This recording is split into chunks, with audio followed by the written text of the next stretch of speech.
Okay, cool. So, welcome everyone. Really happy to have people from the ADH and the Trust servers coming together and that we all get to hang out on a lovely Monday evening. My name's Joanna and I'm one of the mods at the Trust server. Arthur, are you near a mic if you want to do a little introduce Trust to people who maybe don't know about it? If not, I can give the little spiel. It's like always very hard to describe trust. Maybe ADH people can relate to this problem where it's like, how do you describe your weird nebulous organization? But yeah, trust is basically a space in Berlin, and it's also a Discord server, obviously. And I'm going to read out our tagline, which is trust is a network of utopian conspirators, a sandbox for their creative, technical, and critical projects, and a site of experimentation for new ways of learning together. So I hope that's a good description. Um, yeah, and maybe we can have someone from ADH explain just like the little story behind your server and what brings your community together. Maybe I would do this in this case. Hi, everybody. I'm Eric from the Association for Design of History, and we're basically a socialist platform, and we're active in three areas mainly, which is we we facilitate research, especially in the area of like, okay, um, possible new models of democratic economic planning and related stuff.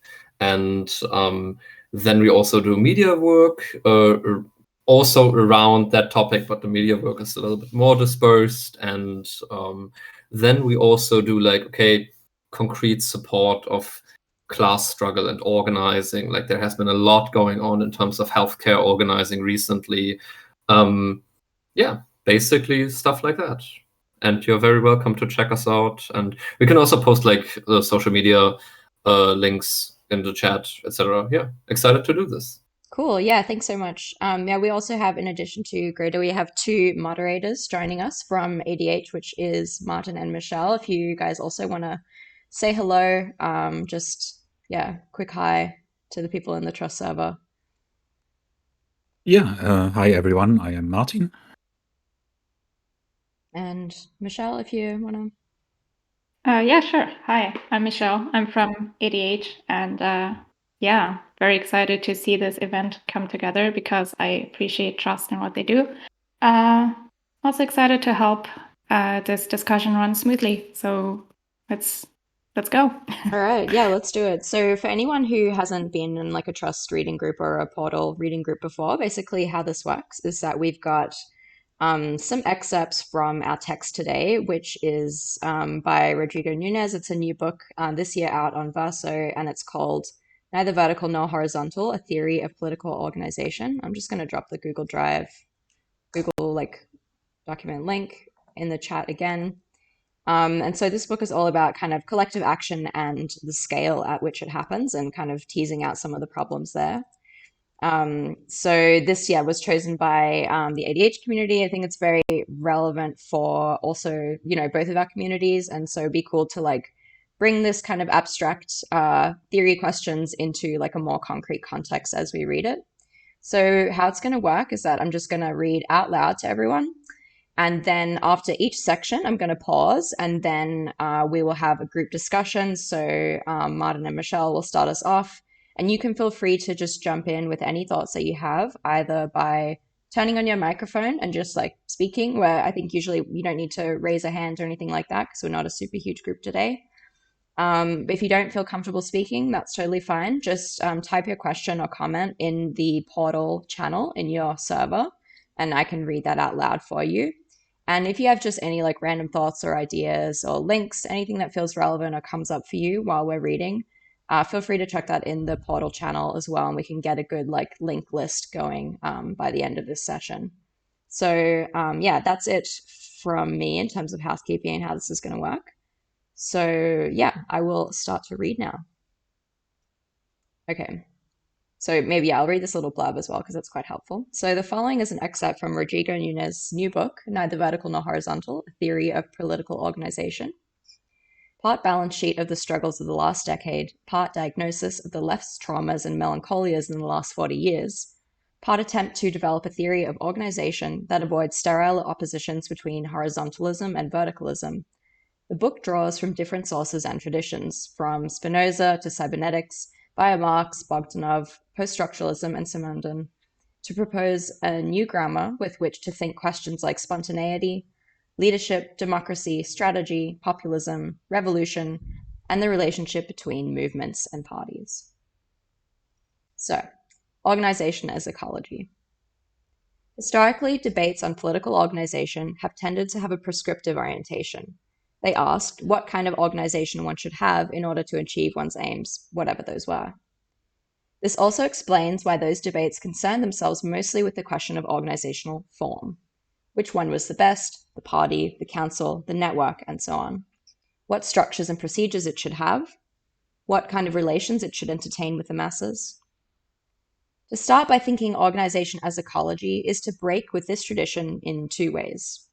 First, an organizational ecology is not a model to be realized, but what already exists. It is what happens anyway. Thus, instead of beginning with the question, what ought to be, one starts from what is and constantly tests the question, what do we want, against the more basic problem, given what is, what can be. Second, thinking organization as ecology avoids the hidden assumption in every reduction of the question of organization to the problem of organizational form. So the idea that there is a single form which should be shared by all organizations, or a single organization to which everyone tendentially should belong. Instead, one takes plurality as a point of departure, without supposing that it could or even should be homogenized or collapsed into a single entity at any point. The point of this shift, however, is not to simply affirm dispersion, diversity, and plurality over concentration, homogeneity, and unity. In fact, this book's chief purpose is to find a way out of the sterile opposition between these two poles, and the idea that one must necessarily make a choice between them. Since at least the 1960s, as the realization of the inherent vice in actually existing socialist regimes and their organizational model became increasingly impossible to evade, there has been a strong tendency to respond to the evils associated with collective action on a large scale by asserting the virtues of the small, the multiple, the diffuse. Although the problem, as it was originally posed, was essentially about how to produce change at a systemic scale without building a collective subject at that scale, with time, the valorization of the local over the global would resemble more and more an abdication of the systemic dimension altogether. Whereas an answer to the original problem would necessarily have to hinge on a combination of collective and aggregate, in brackets, individual action, this shift led increasingly to a dichotomy between the two, and a choice for the aggregate over the collective. If there is a certain solidarity between liberalism and post-1968 radical thought, it is above all on this point, the hope that the spontaneous play of aggregate action could allow one to bypass the dangers of large-scale collective action while still producing the same desired effects. So I'll stop there. That's the end of our first section. And I want to throw the ball to Martin and Michelle if you guys have any comments or reflections. You can also speak generally about your impressions of this text and how you feel about it. One point that seems very interesting and important to me is this differentiation between homogeneity and diversity in groups and between groups. Like the first idea that, especially, I guess, in the left, there's this idea that groups benefit by diversity, that by having different experiences and different skills, our range of options and of opportunities increases. But there's also the idea in the text that given the composition of a group and given the environmental constraints and maybe opportunities of a group, the organizational or the optimal organizational structure might change. And given that we're going to deal with the first point later, I would like to focus on the second one first. Of course, if anybody has an idea about diversity in groups, I think that's also fine to discuss. But I would be curious if you have experienced in any group that you have been working with, whether that's ADH, Trust, or anything else, that your environment and that your opportunities, depending on where you are or what members you have, has impacted how you consider what organizational structure would fit you. That's a great question. Yeah, and I think it's a really interesting one to consider, when we compare trust and ADH. So I think, I mean, we've been kind of chatting about this on and off for a while, Greta, but like trust maybe looks like more organized from the outside than what it actually is. Like others can also jump in and kind of, give your own take on it. But like I think we're a relatively loose community and certain like substructures can emerge. But I think, I mean, I get the impression that ADH is a little bit more like there's some more kind of internal consistency or more organized structure, maybe more coordination. And that certainly seems necessary with the type of like the on the ground activism that you also do as a community. So, and then in other ways, probably we have some similarities in our organizational forms as well. So, yeah, I don't know, Michelle, do you want to kind of jump in there and share any reflections on these points, or anyone else?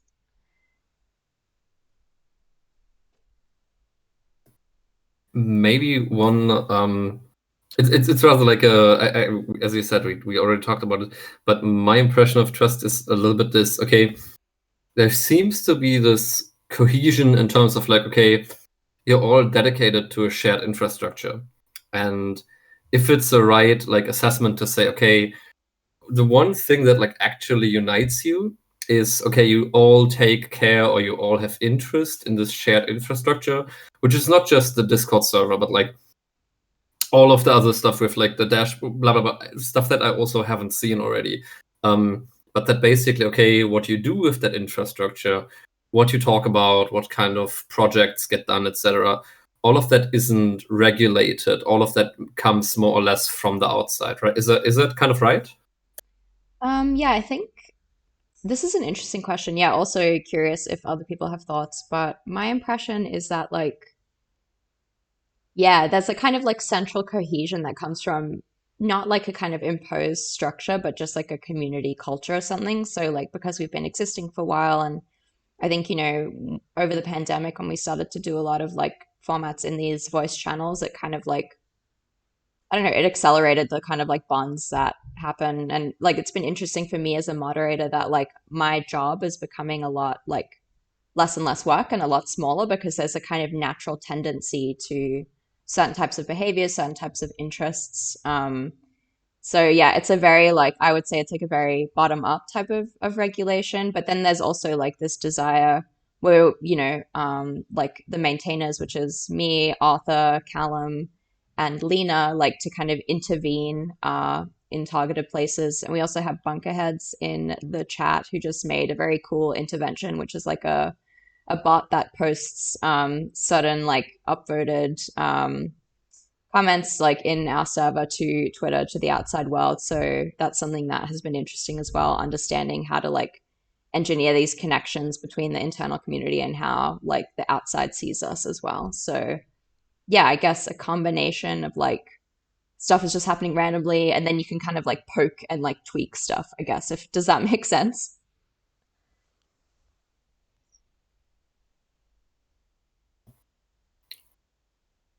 I don't know. I'm not sure if like if one hasn't been like too much of a part, if it's like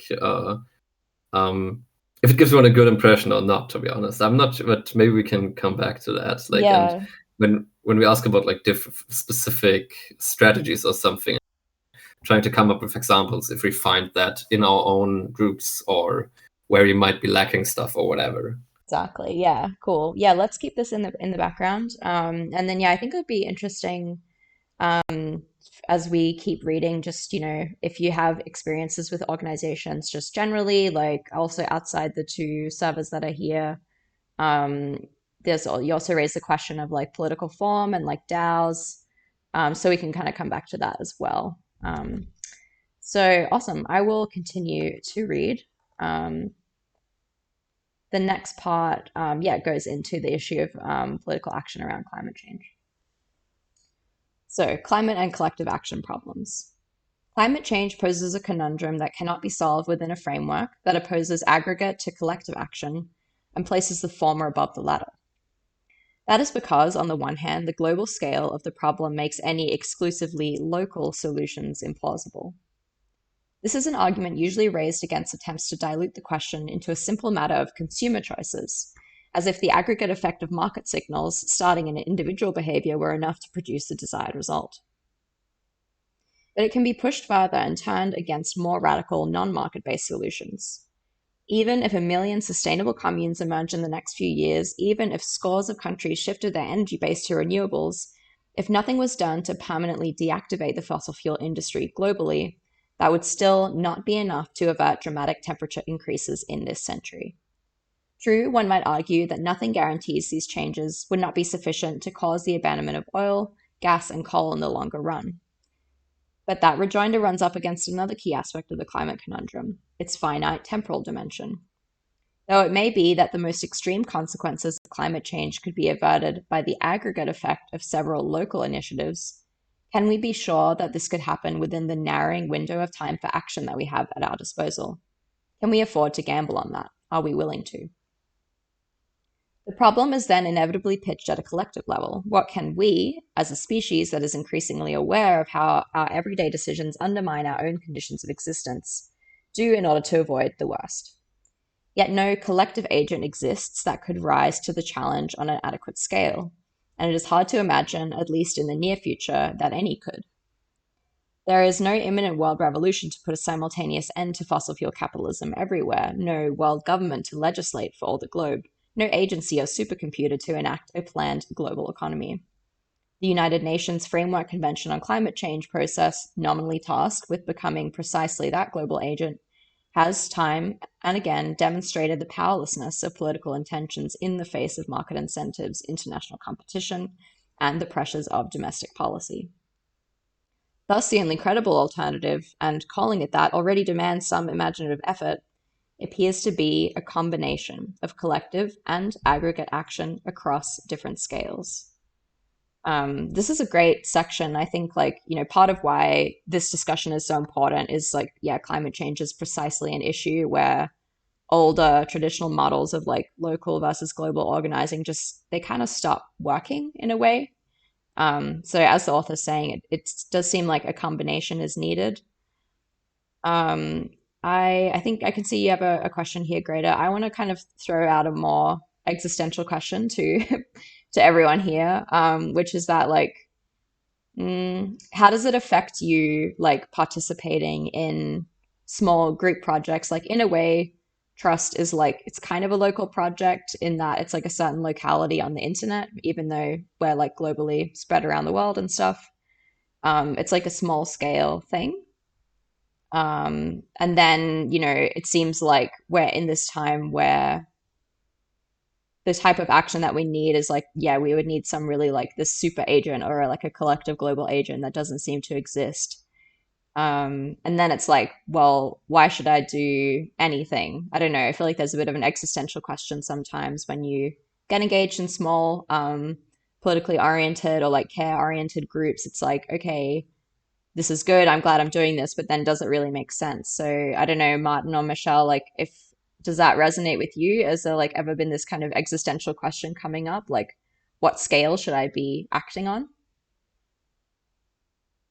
Yeah, I can relate to a lot of what you're saying because on one hand, ADH does kind of try to be this greater global thing with people being connected around the world. But as it stands right now, we usually just have one member in a different country. And that's really not enough to create a great global organization that would have enough power to smash the fossil fuel industry and stuff. And honestly, I personally tend towards climate doomerism in a way and just focus on doing what I can to help bring about socialism, but also being aware that, like the text says, this is not going to happen anytime soon and probably not soon enough. So I was hoping to get some opinions from people about how you avoid your fall into personal doomerism and what you think this combination of collective and aggregate action across different scales could look like, and what we can do other than trying to establish communism. Such a good question. I like the openness there that you tend towards climate doomerism. I definitely I relate to that as well. Yeah, very interested to hear any thoughts from the chat. Like, have people gone through different like narrative arcs where you're like, okay, I believe I can do something, or like, okay, I can do what I can, but I'm still connected as part of this bigger process because, you know, as the text is saying, we do need some combination or like a multi-scalar type of action. I wonder if, yeah, any others have given that thought with relation to like climate issues, or any other topics that interest you at the moment. So I think while I'm definitely not completely free from doomerism and tend to also fall back into it a lot, a thing that has kind of helped was actually participating, even just for a week as a like volunteer supporter in an organizing campaign here in the healthcare sector, and actually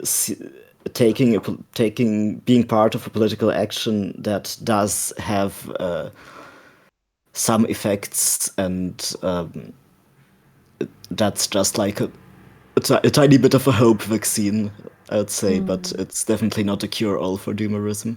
Right, that's really interesting. Very quick technical question. Are we using a text chat? Yeah, it's just in the portal channel for you can either view it like Oh my God, I am such a boomer. I no, didn't it's realize. okay. Thank you. But I'm just also in case I'm anyone else monitoring didn't it. see it, Yeah, it's it's true. it's totally weird for me to be in two different servers at once. But yes, please keep going. Okay, Keep talking. yeah, it's a very unusual format. Yeah, the recording is like a screen recording, so maybe it'll be like easier to follow in that form. But yeah, I'm just gonna check if there's anything in the chat. I think we have Jonas is also typing. If in Maybe, case you want to like speak with your microphone. Or Greta, did you have something to add there? yeah, maybe about the point of, okay, what we're doing is basically still like incredibly small scale and incredibly niche, but why the fuck are we doing it at all? Like I think, and I think a lot of people active in ADH share this experience as this, okay, most left groups are just stuck. Like they're just stuck in basically like either they don't do anything or they just repeat the same mistakes. Like they're basically moving in a circle, and it does like any kind of and there's super little super little stuff that's like, okay, has the impression of, okay, this has some kind of future, of like, okay, this actually points to something that we didn't have, like either politically or also in forms of like what they do as an organization. And that, okay, ADH was the first time that, okay, this is they actually do stuff that's like, I never heard about that in other left groups, like the stuff about like also the, you don't have just meet locally, that there is this Discord server that you can connect people across national borders or like around Germany or whatever. And then this point of this, okay, trying to assume this network function of taking up stuff that's maybe going on in dispersed places and trying to link these up and connect these, like for example research around models of possible democratic economic planning. And but also that, of course, with, okay, hey, how do you transport and communicate this to like actual social struggles, so this doesn't become like a completely technocratic thing or something. And yeah, so there's like, it seems like there is some kind of future avenue that makes it worth investing your time and energy in, where other left groups like didn't give one that perspective like this, I feel like. Right. I mean, that's amazing to even be experiencing that. So, I mean, that's very cool. I yeah, building on that, I have like a little theory that works for me in terms of like keeping the doomerism at bay. And I realized it actually really connects with something in the first section. So I'm just gonna like copy paste it into the chat. So going back to this part, you know, the author's saying instead of always starting with the question, what ought to be, like what should we have? you're kind of testing, you're kind of balancing what do we want, and then like, okay, given what is actually possible. And so I guess this applies not just to organizational form, but just like patterns of human society in general. So like getting more to this realistic perspective where you're like, okay, I want these things, and then there's also like the current setup, and I have to react to that and like not just kind of create a whole new utopian fantasy that maybe has like very little connection to the real leverage points that are in the real world. And then another thing that I'm trying to link this with, I hope this makes sense, but I mentioned also that in, working on the trust server, it's a lot about like not trying to control everything, but just like poke stuff in little areas and like make little tweaks and then just like see what happens, because you can never like predict or plan. Like that's at least how I think about it. I don't think I can like, plan how things are gonna go down, but like you can just kind of like experimentally test stuff and then see what the reaction is without knowing a kind of God's eye view of like, okay, this is like everything that will happen in this system. And I think about intervening in politics the same way now, actually, where I've given up on trying to have some like long-term plan or like understanding of what I want to see. And I'm just focusing a lot more on the short term. And I'm like, okay, what is here? And how can I like poke this or move this thing that's already existing and see like what effects happen? And I realized that that's actually directly come from my experience of being a Discord moderator. So that's a bit of an interesting development. Yeah, I'm wondering if does that make sense to people? Martin or Michelle, did that make sense to either of you? Yeah, absolutely. Something I also appreciate about the ADH, like beyond just organization and efficiency, is that I find it really hard to engage with.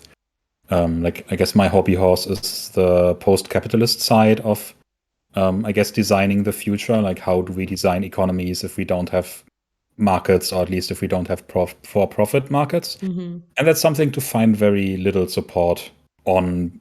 And most leftist groups don't have the kind of like mainstream econ baseline education that I think is important to discuss these questions. So it's like, do you organize with people you agree with, but that don't have like the capacity that you want?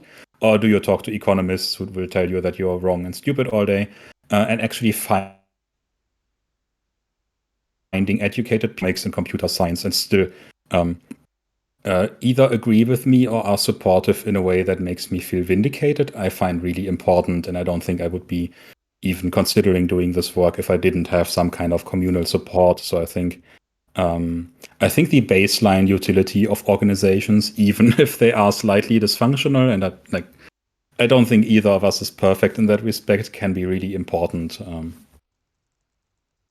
Yeah, I mean that really speaks to the point earlier of diversity within groups. Like, do you work with people who are super aligned with you, or do you try and have a setup where there's a plurality of views? And I think like in the trust server, that's certainly the case with respect to like what are we supposed to think about crypto, about NFTs and DAOs and so on. And like I think it would be really like destructive for any community to have like more like this party line kind of approach to some of the more like tense ideological concerns. um and so it makes sense to like have plurality and like not just kind of insist in this like weird way that okay, everyone's got to be on the same page. And yeah, that can also mean people working in different disciplines, or like maybe you have different goals, or different like the same goals, different methods, vice versa. I don't know. It's like I think everything is possible, and it's good to be open to these kind of things. Michelle, did you want to chime in there with anything or any other reflections from your side? Well, I would say that in an organization, the overall super, super high level goal, such as we want socialism, should ideally be the same to make the whole thing function. But That's a great point. even when there's plurality, being in an organization that has similar methods and priorities to you, similar priorities for how the goal should be achieved. Like we are very into economic planning at the ADH. I find that very motivating and encouraging compared to just working on your own. But yeah, by methods, I do mean kind of priorities in topics such as economic planning. Some people might be more into environmental protection measures in different ways, you know. But yeah, get into an organization. We all know this because we are in some, but I know that my personal doomer level has greatly decreased since I joined ADH. That's amazing. And that's really resonating with something that Jonas also put in the chat, which is like, I think we're getting to this point that, yeah, your sense of like potential or agency is totally shaped by, yeah, what kind of experience are you having in these groups? So Jonas wrote, connecting to high potential networks allows for more chances to actually achieve change. Joining an organization will always be better than staying by oneself and succumbing to doomerism. So the doomerism scale goes down, the more felt potential can be created. So I wonder if, I mean, maybe someone wants to make a little like axis here where it's like doomerism and agency or something like that. I don't know. I feel like there's certain dimensions that are coming out here. But yeah, I think I've never thought about it in this way, but this really resonates with me as well. Like your sense of like being able to act in this kind of like combined levels of change, whether it's like local and global. If you're in an organization with people who even have something similar as their goal, like your experience of that is really different. I think that's really important for like mental health, like psychological well-being when you're engaged with these topics as well, like having that support of your group. So that seems like a net positive. Greater is writing agency line go up, doomer line go down. Yeah, it makes sense, but I'd never thought about those two dimensions before. So very interesting. All right, great discussion so far, everyone. Thanks, everyone who put their like percentage of doomerism in the chat. Maybe you can like self-report at the end if there was a change. I'm gonna keep reading. We're about halfway through, so I'm just gonna go into the next section. So, beyond the local and global binary. In fact, so ingrained is the devaluing of the collective vis-a-vis the aggregate in the opposition between local and global that people easily forget that local initiatives, if they are to be anything more than individual consumer choices, also require collective action. Starting a farmers co-op or an off-the-grid energy initiative demands a lot of collective action. It just happens that, in relative terms, this is at a small scale. A physics of simple mechanical systems in which the effect is always directly proportional to the cause produced the idea that political organization was essentially about matching the adversary's force, a people's army stronger than... Sorry, I'm just going to mute someone quickly. A physics of... Where was I? Yeah, people's army stronger than the regular army, a worker state stronger than the class enemy, and so on. By contrast, the nonlinear relations between cause and effect characteristic of complex systems offer the prospect that, in special circumstances, a relatively small cause could trigger a radical transformation of a system's overarching patterns of organization, global change out of locally circumscribed action. But what political readings of nonlinearity tended to neglect, however, was not only that we are not necessarily always in the vicinity of a critical threshold, but the two essential concepts of nucleation and critical size. Together, they indicate that, so as to be capable of propagating across a system and transforming it, a fluctuation must not only start from a certain point, it does not occur everywhere at once, but this starting point must be large enough to withstand the negative feedback mechanisms that will dampen fluctuations and inhibit change. It is therefore not local initiatives of any kind that are needed in order to respond to climate change, but those that are sufficiently consistent so as to endure and scale up, whether by growing in size and being replicated elsewhere, or by creating mutually beneficial and reinforcing connections with one another. This is such a great section, and it's really like showing such a simple mistake that you can make, or it's like this kind of classic, like the flap of the butterfly's wings idea. I haven't really seen this expressed so clearly, so I'm really, really grateful to have read it out loud just now. I guess maybe we can kind of just check our understanding of this together, Martin and Michelle, but I'm trying to understand this as like, so basically if you like throw a little pebble into water, like the ripples will travel if the water is calm, but if there's like lots of waves, it needs to be like a bigger and bigger rock to like actually have an effect. So there's something about like, the small thing that you do, but also how does it respond to the conditions? Is it able to like, propagate and like keep spreading? I wonder if like virality and kind of meme metaphors also apply here. So I don't know. Yeah, what do other people think about this description of like small things that can then spread across a system, but only under certain conditions? Yeah, maybe starting with Martin or Michelle first. Yeah, I have two thoughts on the segment. Something that came up recently in a different context is this idea of like political, or like the position where we rely on the political spectrum influencing how we respond to change, with conservatives being more scared of change and those on the left being more supportive of change. I'm not sure if I agree with this, but the idea is that, especially arguing for very fast and like a change that scales very quickly, is often considered quote unquote risky. Like this idea that, oh, we would have gay marriage at some point, but maybe be a bit more patient.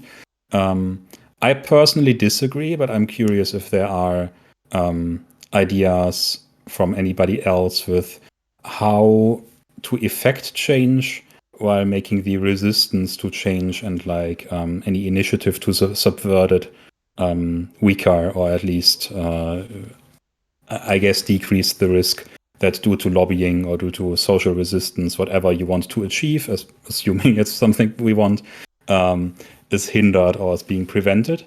And a different idea that people might also be interested in is this idea of value drift, that if I have an organization and I try to scale it up very quickly, a problem I might experience is that I get a bunch of people who aren't aligned with the original goal and who will push for something else. It's an idea that's kind of popular in the AI scene, where it comes to the question of how can we create an artificial intelligence that might modify itself but still keep the original goal in mind. But I think it also applies to just organizations, where by changing out your members, you also change the underlying value function of the group. And like if we, for instance, want to accomplish socialism, then allying with everybody who is vaguely on the left and then getting some watered down version of social market capitalism maybe isn't what we want, even if our chances of being effective in some sense would increase. That's a really good and clear reflection on that. Value drift is a very helpful term, and it seems to be something that happens, like when a movement gets successful, if it's, if we're defining success as just growing bigger, which is only one definition like that this text is given here.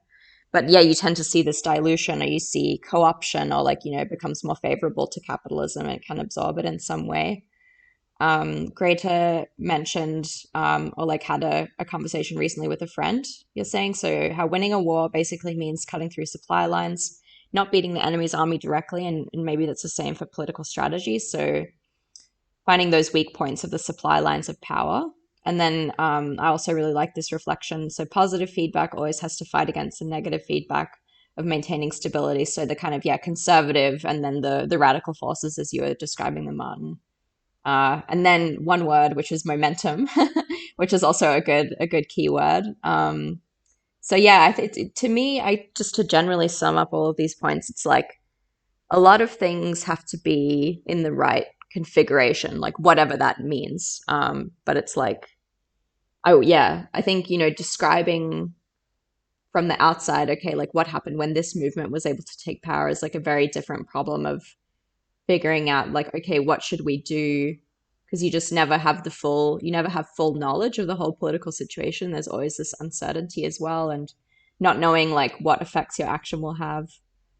Arthur is saying it's interesting to think about how the left, with its focus on collective agency, potentially becomes more prone to value drift. And so I don't know, I can expand on this, Arthur, if you want to hop on and like explain what you mean more, but I'm guessing it's kind of something to do with like, if you overly focus on the collective, is it because you're gonna like have lots of plurality, and then similar to your example, Martin, like if you kind of align with everyone, and then it like dilutes like a kind of core program that you're working on? Or is it just, also the focus on collectiveness that's like easily reappropriated by capitalism? I don't know. Any thoughts there from anyone? I think one aspect of this is that in this case, value drift might not always be a negative. Like there's this meme of if you put 5 leftists in a group, you end up with 7 contradictory goals to change the world. But I think in many cases, there's this idea of iterative improvement, that we make a plan and then we test it and then we make a new plan given on the feedback we've gotten. And I think this is one of the most, I guess, accurate criticisms of at least how like socialism has been conceptualized in the past, that having like 4-year plans with no feedback period is really inefficient, because you might get new technologies after a year, you might get different information about the state of the world after a year.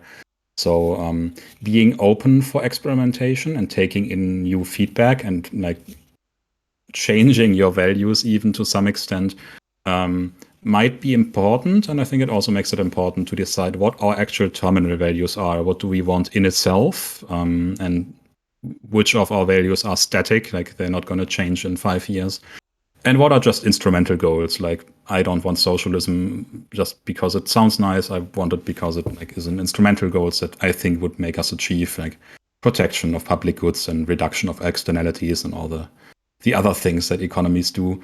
But those views would change if I received new information that would like contradict the evidence that I have right now. So just to rephrase that, there are maybe core underlying values that you might have and that we could agree on with others. And then a kind of secondary layer of agreement where it's like, okay, based on this and our knowledge now, it seems that this is the path we want to take. But if you find out that that's not the case and you're not able to reach your values with that path, then you should be able to also adapt and kind of not get locked into a certain way of doing things. Yeah, that's perfect. We also have, a Maybe- link. Oh, sorry, go ahead, Greta. Yes, sorry, maybe something that's related to that is this. At least my impression is that a lot of like the way we think about strategy, I think in a lot of groups, a lot of different groups, especially on left, is this: we have like, okay, we have a goal and we have like step. But the question is always, okay, if one goal along this line of goals goes wrong, if we cannot achieve that, there is like always, okay, plan aborted, we will not achieve the end goal. And that's like super fucked up. Like we don't really have an idea of, okay, how like multiple pathways of arriving at somewhat the same goal, or like being able to historically improvise or something. And like, okay, only one single thing needs to go wrong. And like, this is super fucked up. Yeah. Kind of, yeah. Totally. Yeah, it makes it seem questionable whether it makes sense to have these like giant plans, or like you said, like the kind of you're having a 4-year plan. I think we also got a link from Trees in here about like sunset clauses. I'm just reading the Wikipedia page and it's interesting. So it says most laws do not have sunset clauses and therefore remain in force indefinitely. So that's a kind of like a legal mechanism that also seems sometimes to happen just culturally or ideologically, where like you'll choose something and you want it to have a certain effect, but you don't put like a time limit on it just in case it doesn't work out for whatever reason, and then you just end up with this like piling up of like relics from previous decisions that ended up being dysfunctional. And it's like, no wonder the left is so immobilized in a way, because it's like having to like work with this heap of like previous assumptions, or like things that we can't change, or like things that are, I don't know, believed like in a dogmatic way. So I don't know. I think like what I'm hearing is that there's a desire to have like, and this is coming back to Michelle's point before, like cohering around a certain goal or like a set of values that expresses itself in a goal, like we want socialism. But then having also a degree of flexibility and adaptability and being able to learn from, what happens in your environment. So more of an orientation to like, accepting that this is a complex system and not like a little machine that we can program. Is that maybe accurate? Michelle, did you have any things you wanted to like jump in with here, or other thoughts that have come up for you so far? Yes, I had some thoughts about the minor cause that can have a large effect, because this is something I see talked about in a lot of different texts and in a lot of different discussions. It's always we need that small thing at the right time that can be the thing that changes everything. But it's kind of like what you've brought up previously as well, that we always just look from the outside to where this has happened in the present and usually in the past. But it's really hard to have any idea of whether or not anything you're currently doing could have this impact, or what there is that you could do or contribute to that could have this kind of impact. And also things like, when is a starting point, like the text says, large enough to be able to withstand negative feedback mechanisms? How can we kind of evaluate that? So these kinds of phrases are usually really abstract, and in a way it's encouraging to know that any small thing that we are doing here can have this large radical effect. But it's also kind of frustrating that so far I haven't really heard any convincing methods or frameworks for how we can kind of predict how useful anything that we are doing actually is for the greater cause. And sometimes I think, yeah, maybe we should just accept that we cannot know, and we should just do what we think is best in the moment. I definitely align with that school of thought where it's like just do stuff and you can't really know, and yeah, you got to accept your like inherent limits as a human within a certain time and place. We have some great comments in the chat as well that I just wanted to flag. So Bunkerheads is saying, I feel like there is often a lack of understanding and or value articulation, often from the start, or this understanding becomes unevenly distributed as the organization grows from small to middle size. So yeah, there could be like a core group that believes, there's like a certain thing, but maybe newer members are joining an organization for other reasons, and they have different intentions and things they want to get out of participating.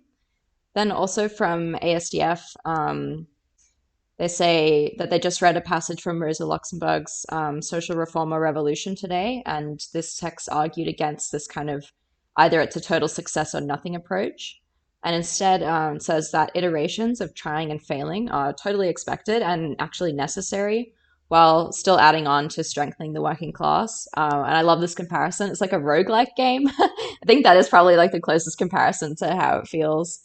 Yeah, I really like that. That's a great comment. And then from Greta, this is a really salient point as well. There is an advantage of not having too much of a defined content of an ideology. So if you think about liberalism, you can poke holes into it here and there, and you'll never be able to take it down completely because in popular imagination, there's no whole coherent ideology. So in contrast to a fundamentalist, for example, with a scripture, whose worldview you can destroy with one strike. So yeah, I think this is a really good point. It's like, certain things you just need to have a counterexample and it somehow makes it crumble. But I also think, and maybe Greta, you can reflect on this and see if you feel like this is true. I think that when an ideology comes into power, it just is forced sometimes to go through this process where it has to like give up certain like levels of definition, and it becomes very thrown together because it's just like instrumentalized by whoever wants to use it. So I think back to like I read about like neoliberal OG neoliberals, like they had really certain ideas for what they wanted to see in their policy, and like I think neoliberalism in practice is really different to like what people wanted in theory. So even with like dominant ideologies, this process still happens.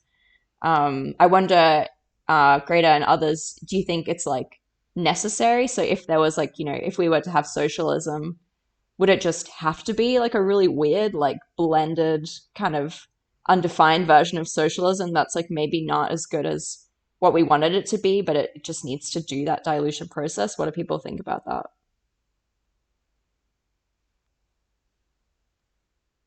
Like, I can think you, in the go ahead. like in a realistically optimistic scenario, it would be more of an approximation process where you start off with something that's slightly good and you slowly improve, and that's one of the reason I kinda like this is just an emotional I guess thing and not something I'm actually basing on evidence. But I like the idea of having basically city-states or like larger communities that experiment with different kinds of organizations, so you can speed up this whole information gathering process about how certain structures perform compared against each other and how you improve over time. There probably will still be will need to be some compromise of the best information is, and like we're seeing currently in our society that like some people base their politics like not on evidence, but on evidence that is fake and that is obviously fake. And I don't think it's like plausible to move beyond this completely. But I guess my hope would be that it's like gradient descent or something, that over time we get better and we hopefully get stuck in like some kind of optimal state that isn't just like a local optimum, but it's actually the best that we can do at a given time. That's super interesting. Yeah, Michelle, how do you feel about those prospects? I think there definitely has to be a transition with incremental improvements and different iterations, kind of like user testing an app or something and seeing how it goes. I can't really see a way in which this would not happen, in which we wouldn't start with a version of socialism that is totally far from what we actually envision. I guess the difficulty is actually managing to bring it towards what our actual goal is. But in a way, I actually like the idea of starting with what we have and kind of moving towards the goal, because that way you can actually start establishing the new system while you're dismantling the previous one. So it all doesn't feel so massively far away, or like you just have to smash everything down and then deal with, I don't know, vacuuming up all the ashes and everything before you do anything new. Right. Yeah, it's like first we have to do this and then we can have this. Like that seems like a more like 20th century Marxist way of thinking. And then, yeah, I don't know, it seems like there's these other approaches where it's a bit more incremental.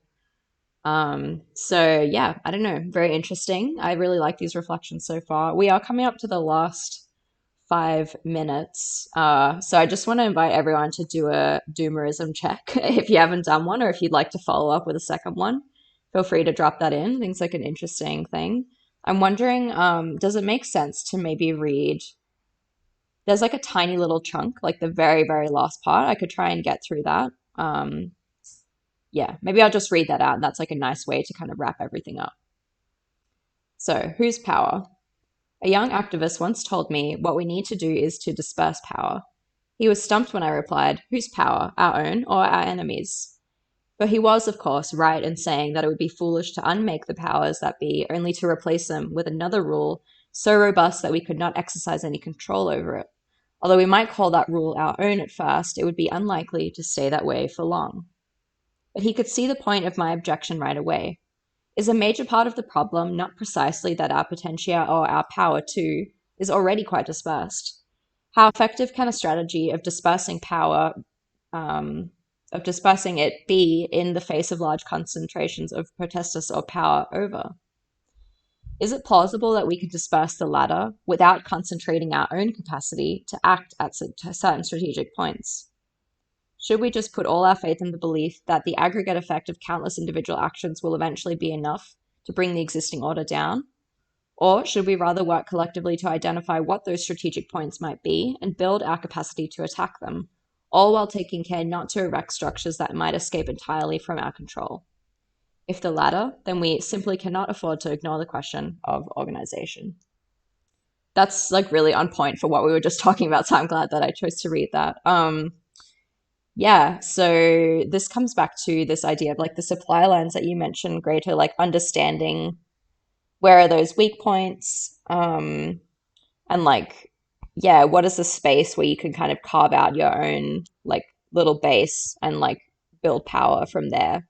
So, I don't know, I guess like as ADH, do you have an idea? It seems like you're intervening, in healthcare systems. Like, are you trying to kind of figure out also like weak points where you like kind of want to like have more influence, where it's more about like gaining power or something like that, even if that sounds kind of like scary Machiavellian. I don't know. What are your thoughts on like the strategic locations that you guys are interested in?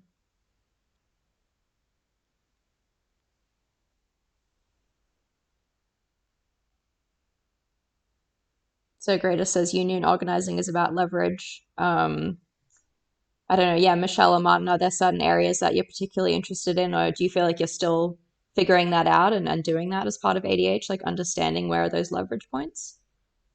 Yeah, so like Netcat already said in the chat, there are some people in here who are much more active in the organizing side of things than me. So if one of them wants to contribute with their experiences and views and thoughts, I would think that would be really cool.